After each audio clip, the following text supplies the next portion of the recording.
নমস্কার বন্ধুরা, ঠাকুরের কথা চ্যানেলে আমি সকলকে স্বাগত জানাই। পরম গুরু শ্রী শ্রী রাম ঠাকুরকে প্রণাম জানিয়ে প্রতিদিনের মতো ঠাকুরের কথা নিয়ে আমি অন্তরা আপনাদের কাছে। সকল বড়দেরকে প্রণাম জানাই। সকল বন্ধুরা ভালো থাকবেন, সুস্থ থাকবেন এই কামনা করি। আজকে ঠাকুরের কথা, রাম ঠাকুরের কথা গ্রন্থ থেকে ডক্টর ইন্দুভূষণ বন্দ্যোপাধ্যায়ের কথাই আপনাদেরকে শোনাব।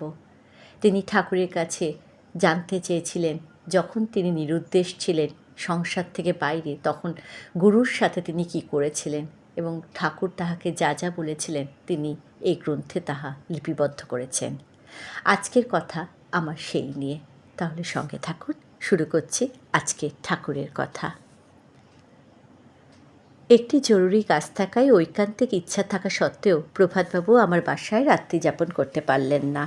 প্রতাপবাবু, শুক্লালবাবু প্রভৃতিও রাত্রি 11টার মধ্যে নিজ নিজ ঘরে চলিয়া গেলেন। সুতরাং ঠাকুরকে একাকী পাইলাম। তিনি দুইবার নিরুদ্দেশ হইয়া গিয়াছিলেন। সেই সময় কোথায় কি করেছেন তাহা জানবার একটি কৌতূহল স্বভাবতই মনে ছিল। আজ সুযোগ পাইয়া কথাটা ঠাকুরের নিকট উত্থাপন করিলাম। বরদাবাবুর নিকট আমি কিছু কিছু শুনেছিলাম, কিন্তু ঠাকুরের নিজ মুখে কথাগুলি না শোনা পর্যন্ত সুস্থির হইতে পারতেছিলাম না। ঠাকুর কিছুক্ষণ নীরবে রইলেন, পরে শুরু করলেন কৌশিক আশ্রমের কথা। গুরু, ঠাকুর ও তাহার দুজন ভ্রাতা একত্রে হিমালয়ে ভ্রমণ করেছিলেন। ঠাকুরের মুখে তাহার 4 জন গুরুভ্রাতার কথা অনেকবার শুনিয়াছি।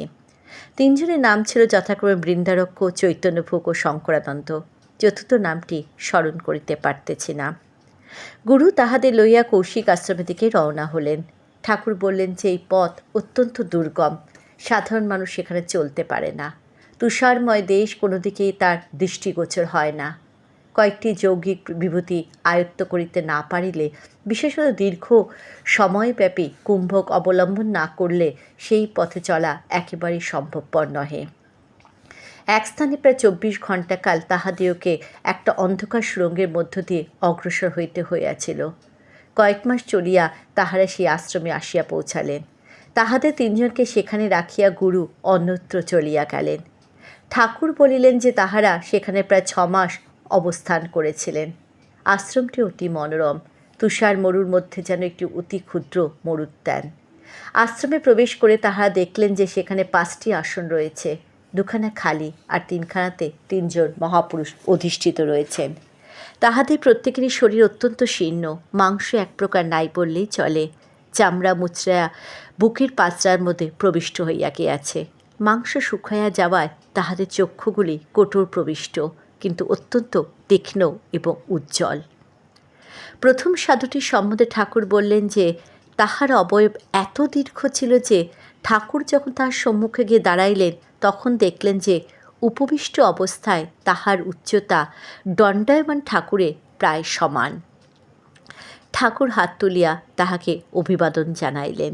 তিনি সেইভাবেই অভিবাদন করলেন, কোনো কথাবার্তা হইল না।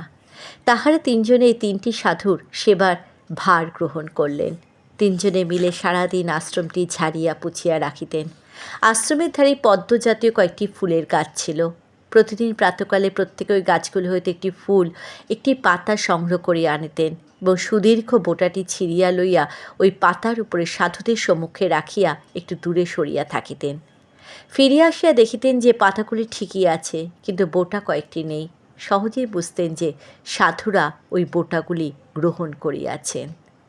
এইভাবে 5-6 মাস কাটিয়া যাইবার পর হঠাৎ একদিন গুরু আসিয়া উপস্থিত হইলেন এবং তাহাদিওকে লইয়া ভিন্ন এক পথে যাত্রা শুরু করিলেন।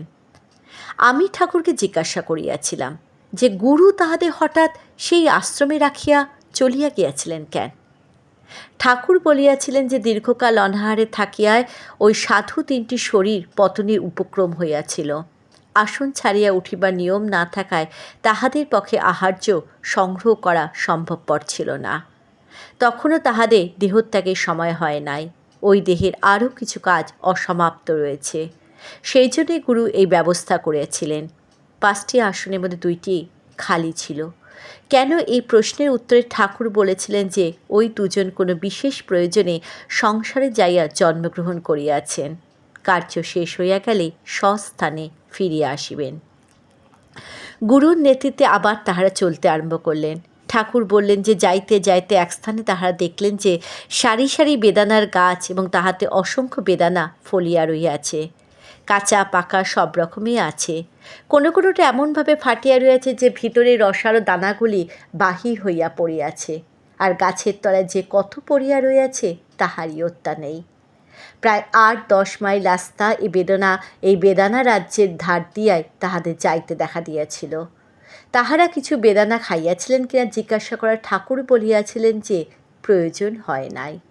আমি রহস্য করিয়া ঠাকুরকে বলিয়াছিলাম যে একবার যদি সেখানে যাইবার ফিরিবার রাস্তাটা ভালো করিয়া বাতলায় দিতেন তবে বোধহয় ২-৪ বছরের মধ্যেই বেদানার কারবার করিয়া একেবারে লাল হইয়া যাইতে পারিতাম।